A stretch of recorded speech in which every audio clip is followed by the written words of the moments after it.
We have a viewer. We got one. Where there's one, there's two. There we go. Can we get three? Come on. I don't know why 14,000 people in this group and I always think I'm going to go live and no one's going to show up. Weird how the mind works sometimes. How's it going, folks? Good to see you, Hunter, Justin. What's happening? I am coming at you live from Mallorca. I'm here for another 2 weeks. Super excited. Then I'm going to go to Ibiza for a little weekend. Hope everybody's doing well. Again, let me know if you're watching this live, hashtag live. If you're watching this on the replay, hashtag replay. Sorry, there's a little noise. I'm in a co-working, co-living spot, so I have to play nice and share. So, also let me know, I want to know who's in an SDR or setter position right now. So if you are in an SDR or setter position, if you're outbound, inbound, whatever, let me know so I can start catering some of the training. Because this is a question, an idea that I've gotten a lot of comments and a lot of pushback and concerns and questions on. And so I want to cover this topic and really put the argument or debate to rest and hopefully give my honest advice and feedback and views based on, the experience that I've had in this industry. And so, with all that being said, the six-figure setter. Is it a myth? Is it possible? I know a lot of setters that think, no, it's not possible. I've had many setting positions and I've never made anywhere close to that. The only way to make six figures in this industry is as a closer. Somewhere along the line, it became normal to assume that the only real money in this industry was in closing. That was not the case when I started out. It was very evident that some people could make a lot of money as a setter. And I even worked on campaigns early on where people got the opportunity to close and they're like, no, I actually made more money as a setter and I like it better. I can take, 2 or 3 or 4 calls an hour sometimes. Right? I don't have to worry about the pressure of closing. I can pass it on to someone. I can get that high volume in, right? And I can make $20,000 a month. Yes, when I was starting out, $20,000 a month was extremely possible with the right campaign as a setter. That was an inbound setter at the time, but I've seen SDRs do 15, 20K as well. So where did this come from? One of the things that I noticed, right, is I always watch the marketing because one, for entertainment, and two, also to figure out how I can tell people the actual truth after they buy into the marketing. So there was 2 big rises, right? The original rise in this industry was the highly targeted make money online crowd. Maybe you tried affiliate marketing, you tried copywriting, you tried e-commerce. None of those things reached the level that you wanted to, right? And you've been typing and searching and those amazing online marketers targeted you and they taught you about this untapped potential where you can make 10K in 21 days and people are lining up down the block to stuff your pockets full of cash and all you need is one skill. We've all heard the ad before, right? That was kind of the first rise, post Dan Locke obviously had a big run, but from what I've seen, that was, for most people that are around in this industry now, that's what they got in on, right? This idea of a high ticket closer. And then you get in the industry, you go through the training, you go through the role plays, you go through closer training, right? And this is supposed to be all you need to get an opportunity. And then what happens? You start interviewing with companies and they're actually not lining up down the block to stuff your pockets full of cash. They're actually telling you, we're looking for someone with $1 million in sales. We're looking for someone with 2 years closing experience. And you're like, what the heck? I was told all I got to do is 10 role plays and someone will line up to give me my 10K. So then there's a bit of adversity, right? Maybe there's a little bit of desperation. There's a little bit of a bait and switch. And then all of a sudden it's like, well, I need to make money. And then it was, oh, you should start as a setter. Which, again, I think is a great opportunity for a lot of people. But if these companies believe you should start as a setter, why are they not teaching you setter training?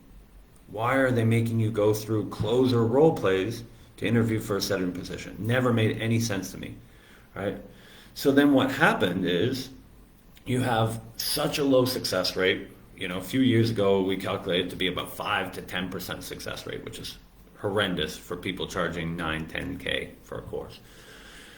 And so they have this pool, and it's a desperate pool, and it's a high urgency pool. And they're like, what can we do here? You know, we can't get them closing jobs because these clients are looking for people with experience, but we want to make more money, and we have all these people knocking down our door. And that was when the rise of the pipeline really became popular, right? What we can do is we have all these business owners we're working with, and we have all these closers that can't find closer jobs.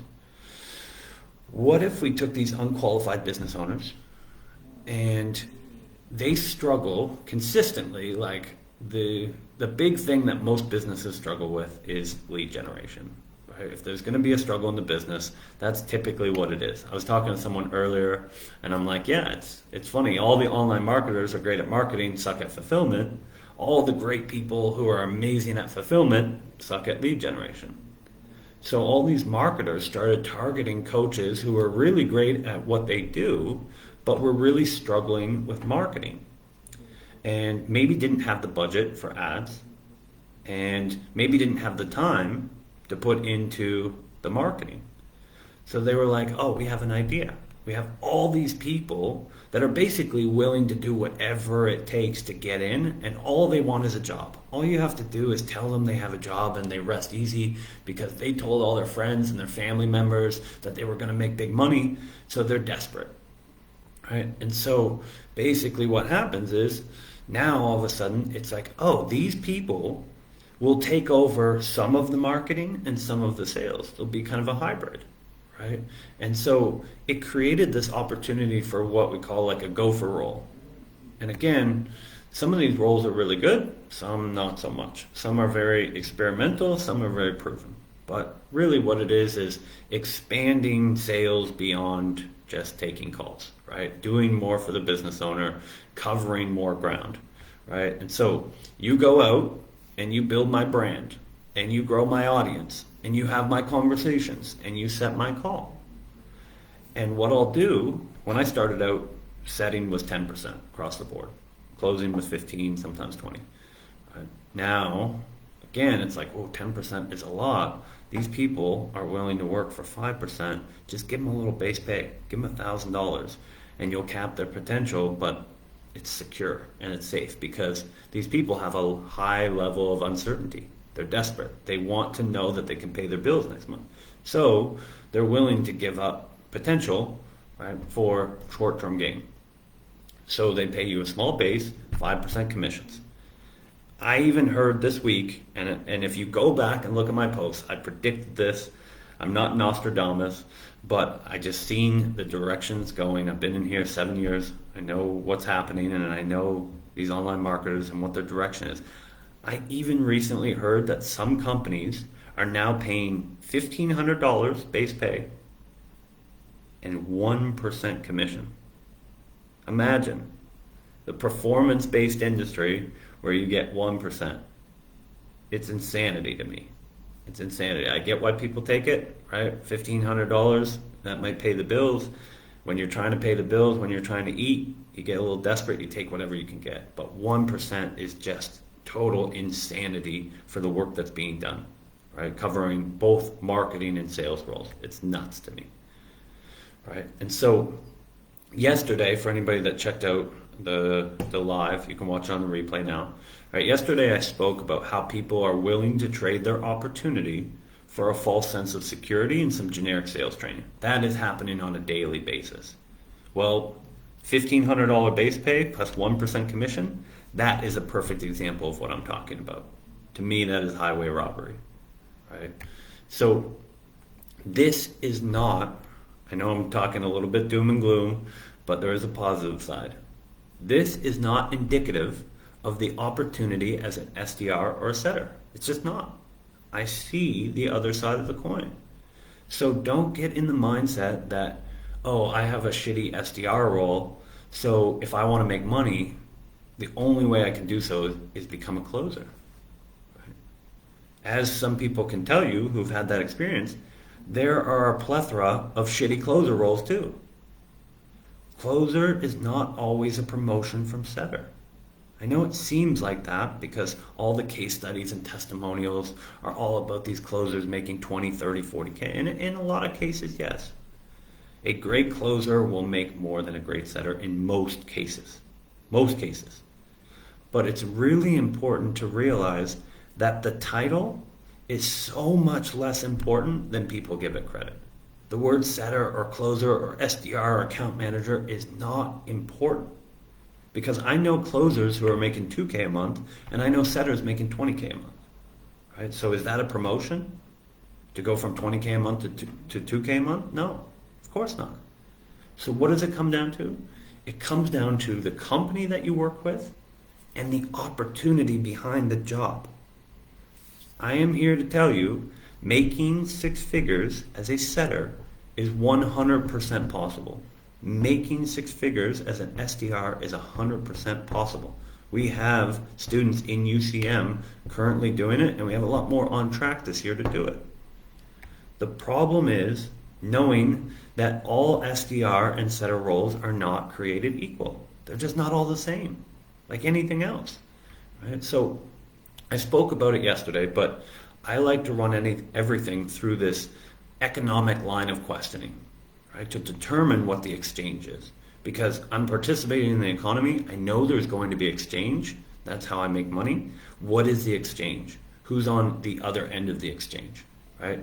So for anybody that remembers from yesterday, or if you didn't see, it's very simple.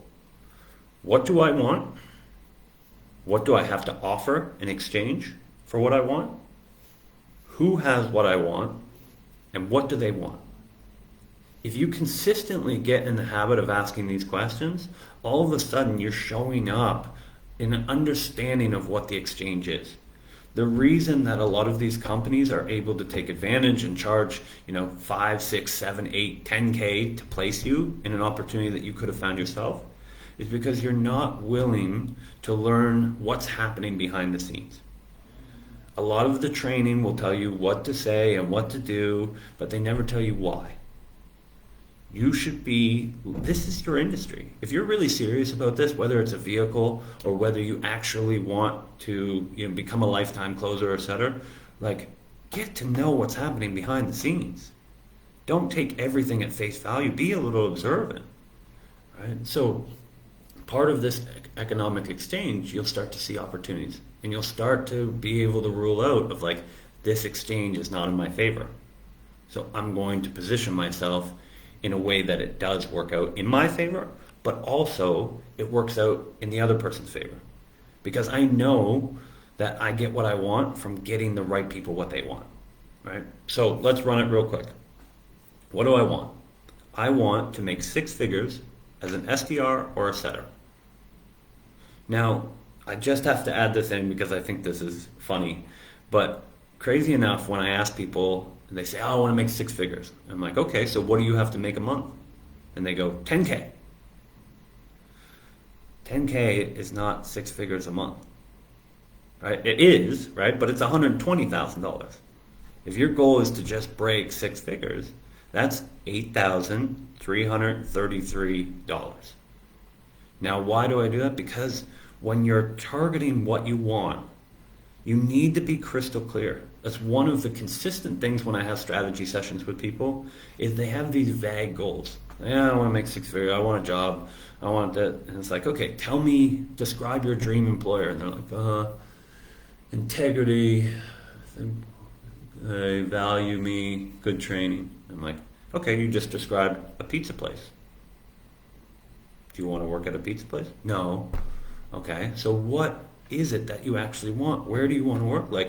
When you're deciding your desired outcome, I want it to be so crystal clear that you could basically give it to someone or put it in a computer and they know exactly what you're looking for and can identify it anytime they see it.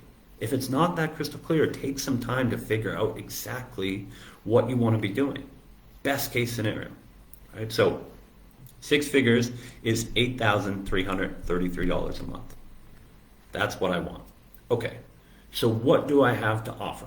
We went over this yesterday, but my time, how reliable I am, my integrity, my work ethic, my skill, my loyalty, accountability, communication, leadership, whatever it is, I'm going to package this up, right? These are the things that I have to exchange in return for $8,333. Okay, now this is where people struggle. Who has what I want and what do they want? So most people, when I ask this, they say business owners. Not all business owners have what you want.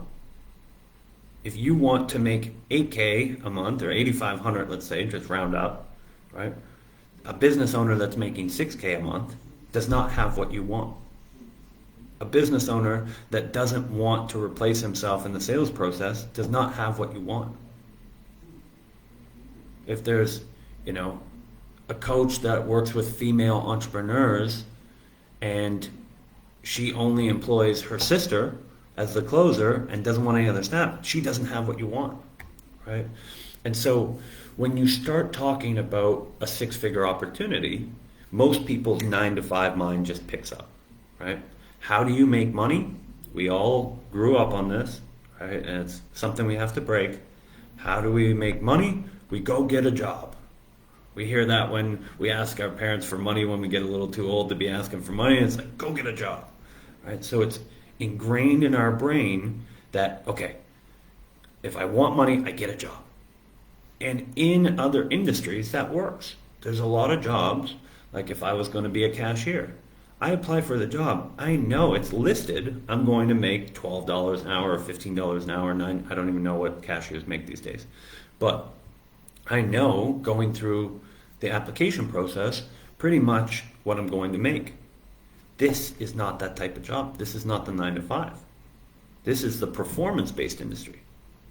So I can see the most pristine job application, a nice webinar, the job post says 6 figures. It's like, well, that's what I want. 6 figures. The job post said it. Why would they say 6 figures if it's not 6 figures? Almost like, why would a sales trainer tell me that people are going to be lining up down the block to stuff my pockets full of cash? A business owner's job is to be optimistic about opportunities. It just is. If we weren't optimistic, we wouldn't have that vision. We wouldn't be able to pursue things. We have to be optimistic. It's a business owner's job to think this is a 6-figure opportunity because I'm going to do this and I'm scaling my ads and I'm going to be a success. But the statistics say they're not going to be. 80% plus of the businesses you see in this space are not going to be here in 2 years. Another large percentage of the businesses are never going to get past the point of being able to support themselves. Doesn't mean they don't have a great business. $20,000 a month, like I know there's so much marketing on like 7 figures a month, 6 figures a month. $20,000 for a month for a lot of people is absolutely life-changing. So a lot of coaches are going to have the 6-figure a month dream, and then they're going to realize the difficulty and the fulfillment and everything that comes along with it. And they're like, you know what? I'm really happy with $20,000 a month. And that's fantastic. There's nothing wrong with that. But you're not going to make $8,500 a month off a $20,000 coach. It's just not going to happen. Right? So we have to get out of the mindset of looking for a job. That is a 9-to-5 strategy, and it no longer applies to this performance-based industry. I talk a lot about being a service provider. This is part of that, right? A job and a 6-figure opportunity are 2 totally different things. And just to give you an example, right?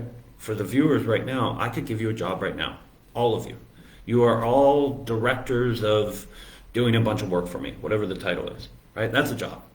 Here's the role, here's the job, cool, right?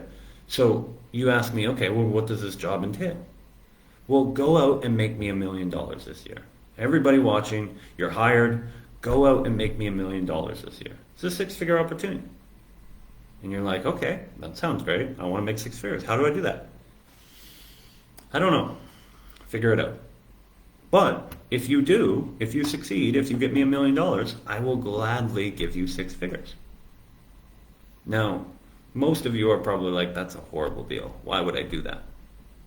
And it sounds crazy when I say it that way, but that's basically most of the offers out there now that you guys are taking. How is it any different? They don't have the sales process set up. They don't have consistent lead flows. They're not putting the time into building their audience. They're not doing any of the things that are in line and consistent with the top coaches and most successful people in this industry. So you are an experiment. You're a guinea pig. You're a gopher. You're not supposed to be those things. You're supposed to be a sales professional. Professional being the key word. Right? But every time that we lower our standards, we create more opportunity for someone to take more advantage of us. The only reason that people get away with lowering the commission from 10% to 5% to 2% to 1% is because someone will always take it. That's it. If we stopped taking it as a collective, if we held our standard, they need us. But we're getting desperate, and desperate efforts make desperate results, right? And so if we want to make $8,333 a month, we can start to reverse engineer the business, right?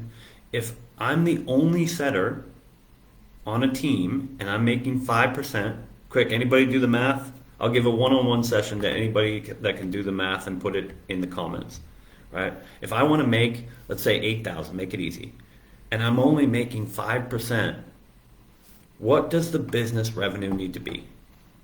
Anybody? Business revenue monthly, right? For me to make $8,000 if I'm making 5%. Dun, dun, dun, dun, dun, dun, dun, dun, dun, dun, dun. All right, no one's got it. I'm gonna keep going. Around 170,000, give or take. All right, if I'm making 5%, 170, there you go. Dean, big man. All right, reach out and book your one-on-one with me. $170,000 a month. That's what I need. Now, if I'm making 10%, which is becoming rarer because we rely more on pipelines and other people to do our job for us to get those jobs, right? But if I was making 10%, then it's very simple. I need, if I'm the only setter, I need them to be doing $83,333. Right? So if a company is doing $30K a month and paying me 5%, the numbers just don't add up. I will not be a 6-figure setter. I don't care about the culture. I don't care about their plans. I don't care that they're starting a new campaign and this and that. That's all great. A small percentage of that will work out. There's always a small percentage. But that's the business's hope. I can't pay bills on hope. The other mindset that I think it's important to get into is if it's a great opportunity, like I'm getting in ground floor and all these things, it's going to be a great opportunity in 3 months. Because business owners consistently, myself included, I got to throw myself under the bus, we underestimate how difficult things are going to be. When I take on a project, I underestimate how long it's going to take and how simple it's going to be, and I always assume that it's one and done. Never in my history of business has it ever been one and done, and never is it on time, but I still am optimistic that this is going to be the one time that this project works out. So business owners will tell you all these things and it's all great, and some of them, it's not that they're lying to you, some of them actually truly believe that this next thing is going to be the difference maker. That's great, that's their job, that's their business. You can't pay rent on hope. So we need to start looking at the cold hard facts, right? If a company is doing 30K in revenue, it's okay to say, it's a little bit premature. But if you continue on this path, I think we could work together in 2, 3, 4, 5 months, right? If it's a good business and a good opportunity, it will be a good business and a good opportunity down the road. For some reason, we have this weird thought that if we're number 2 in the company or number 3 in the company, that all of a sudden, we're partners. And as we grow, sometimes it'll work out that way. A lot of times it doesn't. I've seen companies that hire an SDR and then they grow, and what happens? They hire a second SDR and a third and a fourth. It's not like you're going to grow and you're going to be the only SDR or setter in that role, and when they get to 1 million, you're going to get 10% of that. No, as they expand, they staff. So getting in the ground floor, though it sounds attractive, there's actually not a lot of benefit to it unless you're going for partnership, unless you're going for equity, unless you're going in and you've made an agreement. Like with my organization, people sacrificed a lot to work with me. You know, we have people on our team that sacrificed 30K a month opportunities to come work with me when I had nothing. So when we get to where we need to be, they will all be rewarded. That's a different kind of opportunity, right? They have stakes in the company. If you don't have a stake in the company, why are you building the company? I was talking to someone earlier, and I actually have a vision. I know sounds crazy, and I probably even shouldn't share it here, but like, I think eventually we can hire coaches. Think about it, right? Like, fulfillment is, let's say, easy numbers. There's marketing, there's sales, fulfillment, right? Fulfillment is 30% of the business. Marketing and sales is, say, 66%. And if there's no sales and marketing, there's no fulfillment. There's no opportunity. So someone who was good at building audiences and generating leads could go to a coach and say, listen, you join me and I'll give you 30% and all you have to do is fulfill. How far away is that from where we're at right now? A long, long ways. But it's not that illogical when you think about it, right? Like, what is stopping me from finding a high integrity fitness coach and going out and making the deal with them? I'll run the business, I'll take care of things, I'll make sure you have the audience, you do what you do well, and you get paid your portion. Like, to me, that's not as crazy as saying you grow my business for 1%. That's nuts. Right? I know we're a long ways away and it's kind of an odd idea, but it's not that crazy when you really think about it. Right? So anyways, rant over. Probably not over, but pause. So I want to see the numbers. I love when a business has plans. I love when they have ideas. I love when they're in dreamer stage. That's cool. Can't eat future plans and dreams. I need to eat today, right? So I want numbers, and I want to see revenue or massive growth trajectory that adds up to my desired outcome. If I don't have that, right, then I wait. Then I nurture that relationship until they do have it, right? And so another big clue that gives me all the confidence in the world and able to accept an offer, and it's very simple, often overlooked. If a setter is making $8,333 on a campaign, I have a lot of confidence that it's possible because it's happening. It's proof. So revenue is proof, massive growth is proof, or another person in my role making the type of money I want to make. That's all proof. I can take that to the bank, right? And so I know that if they can do it and I model them, I can do it, right? So now I have some clues. So I need revenue at least over 80K before I'd even consider a role, right? And or I need setters or SDRs making over 8K on the campaign. If I don't have those things, I'm not saying it's a bad opportunity. I'm not saying that some people here should be taking 4 or 5 or 6K opportunity. I don't think anybody in this industry should be making less than 3K. That's just my humble opinion. I think if you're making less than 3K, you're in the wrong opportunity 100% of the time. And I know that people are like, oh, but the training's great or the culture. Fantastic. If those are what you value and you don't think that you can find great culture, training, and make money, you're the captain, right? You get to decide. But I'm saying if you are 100% committed to hitting your goal of $8,333 a month, then you need to find the facts and what lines up, right? I'm not saying it's a bad opportunity. I'm just saying it's not the opportunity that will get you to where you want to be. So what do we need now, right? The biggest thing that I'm seeing is, again, back to the economy and the exchange. Economy works off supply and demand. We know, we've heard that forever, right? And so the problem is there's a lot of failed closers.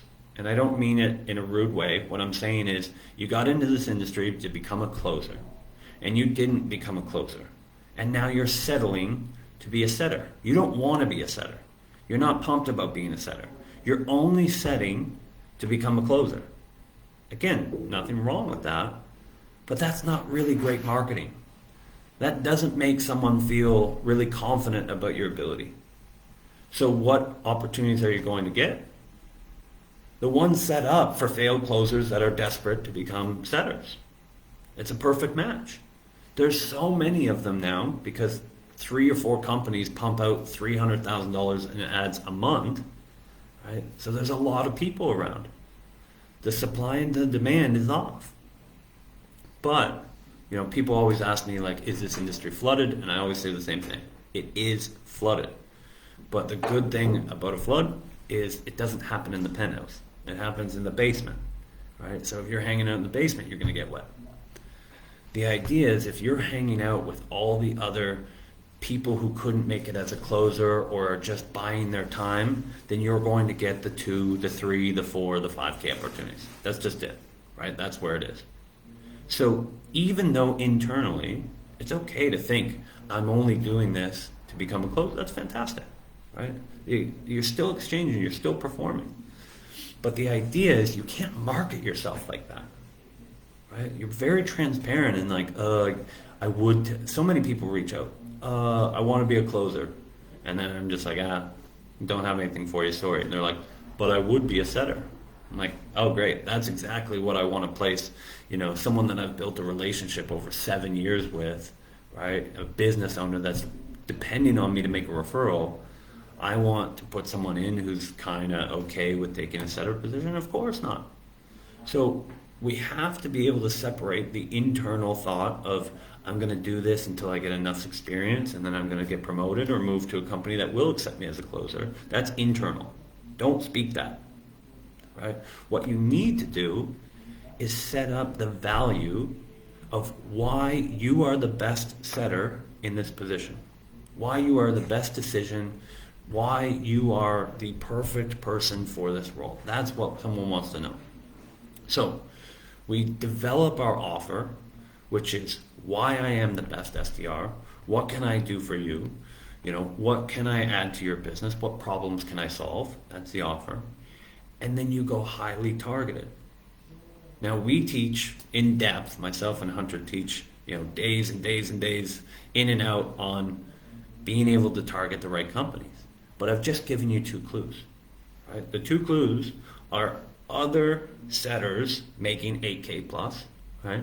So I'm going to be looking for those because behind those setters is a job and an opportunity and a business owner that can get me what I want. So I'm going to add those people to my network. The other thing that I'm going to focus on is targeting the best companies in my niche. Now I can go out to the job applications, which is what most people do. I can hang around the group and wait for a job post and post I'm interested and then post or message them and say, hi, I'm a high ticket closer, I'm looking for a job, blah, blah, blah. Right? Or I can go out and target the companies that I want to work with that I'm guarantee, I know they're making more than the 80 to 170,000 that I need in a month. Which is going to give you a better chance at hitting your goals. Again, we talked about it yesterday, but the reason people aren't hitting their goals is because they're fucking pipe dreams. It's like, yeah, I want to make this, but all my actions show that I don't. And your actions will always speak louder than your goals or your wants or your shoulds. Right? If you say to me, I want to make 6 figures, and I look at your day-to-day actions and they don't align with anyone that I've ever seen make 6 figures, guess what? You're not making 6 figures.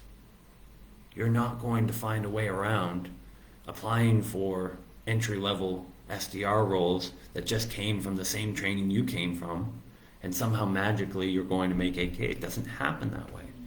You need to be strategic. So looking for companies that are celebrating their success. The beautiful thing about social media, it's fucking everywhere. There's only 2 things that people use social media for. bitch and moan and complain about their problems, which is a great opportunity, right? When someone has a problem, it's an opportunity for us. Or to brag about how great they're doing. That's really it. But the problem is, like we talked about yesterday, you guys all have your blinders on of like, job, where's the job? It's desperate. It's desperate. And you're missing what's actually happening in the industry behind you. So what you need to do is you need to adjust your strategy of someone who provides a six-figure worth SDR or setter service. You need to start looking for the clues. You need to be precise in the people that you target and network. You need to start paying attention and observing to what's around you. Because the more you're looking for that, instead of looking at all the problems and looking at all the schemes and complaining about this industry is not this and someone lied to me. Yeah, they lied to us all. Get over it, right? Or leave. One of the two, right? There's adversity here. Like, you can only complain so much and then it gets boring, right? Unless you're willing to do something about it. I have the right to complain about these other, online marketers because I'm fucking doing something about it. That's how I started UCM. I got tired of just complaining about it. I'm like, if I'm going to complain about, all these lies and misconceptions, I'm going to do something about it. It's time for you guys to do the same thing. Stop complaining that people are taking advantage of you. They're taking advantage of you for one reason. Again, I don't know why I talked about all this stuff today, but I was talking to someone earlier, right? And there's two words that you can guarantee someone is going to try and take advantage of you if you say. Right? Salespeople are one of the craziest breeds because we want to sell, we want to make a lot of money, and we want everybody to buy. But when anyone sells to us, we get so offended. We hate salespeople, we hate people reaching out, we just, don't do it. But you don't understand that there's two words that every salesperson wants to hear and makes you become a target. I want. As soon as you say I want, you become a prospect. You become a lead. Why? Because the only people that should be out there telling other strangers what they want are people who are willing to buy. In what world can I just walk around to strangers and be like, what if I went out on the street today and I was like, I want a sandwich? Strangers are going to be like, I don't know. But then the shop owner or a sandwich maker is going to be like, oh, I'll sell you a sandwich. And I'm like, I didn't want to buy a sandwich. I just want a sandwich. Again, sounds absolutely psycho. But how is that any different than most of your strategies? You're going around to strangers and being like, I want a job. I get it. 20 plus messages a day. I want a job. Oh, great. And what would you like me to do? I would like you to get me the job. Okay, great. You want me to teach you? No. I want you to go out and find me a job. Okay. No training, no pay, nothing. So I'm your gopher. Okay? So then when you say I want, you are opening up the doors for someone to sell you. Because the only people that make crazy demands like that must be people that are willing for someone else to do the job for them. That's how pipelines exist. Someone heard all these people saying, I want a job, and they're like, you know what, we can make a lot of money off this. There's all these people asking me what they want. They must want to pay me something. Right? So let's make some money here. It's an opportunity. So what you need to do is stop telling people what you want. That's, again, internal. And you have to start figuring out what it is in exchange that gets you what you want. And that's your marketing.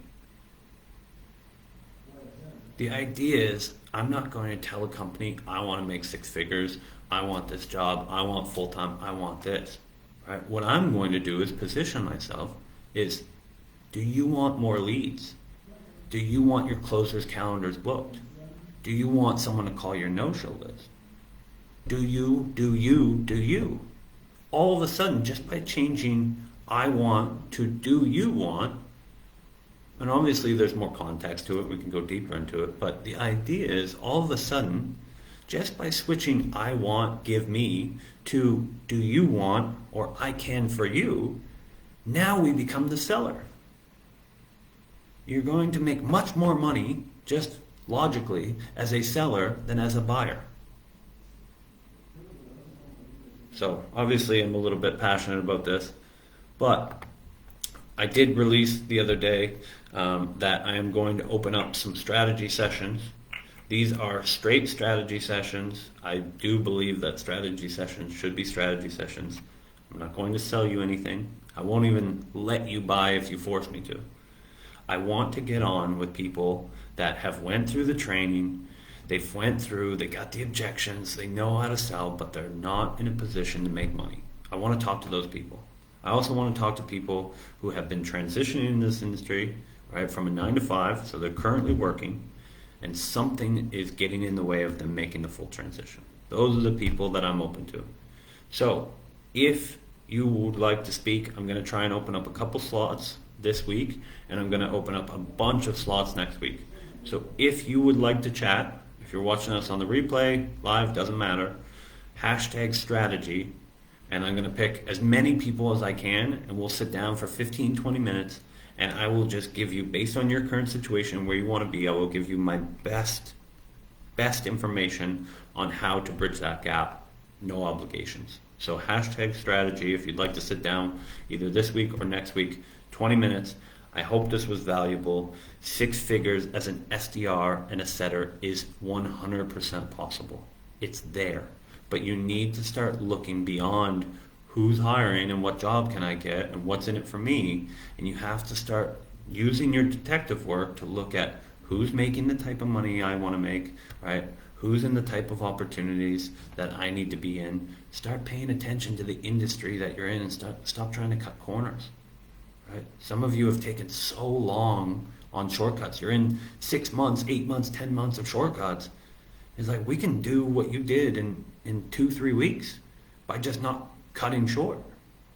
Right? So I'd love to speak to as many people. I'm going to try and open up as much spot as possible. So hashtag strategy if you'd like to sit down and chat.